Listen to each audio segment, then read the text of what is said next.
Surga. Surga adalah hadiah gratis dari Allah. Alkitab berkata, sebab upah dosa ialah maut, tetapi karunia Allah ialah hidup yang kekal dalam Kristus Yesus Tuhan kita. Roma 6 ayat 23.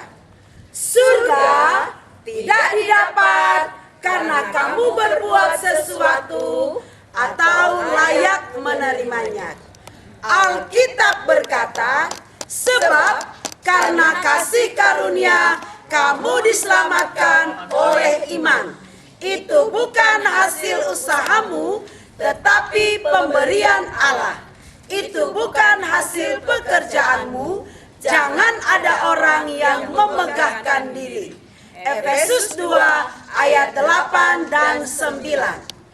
Tapi semua orang tidak dapat menerimanya.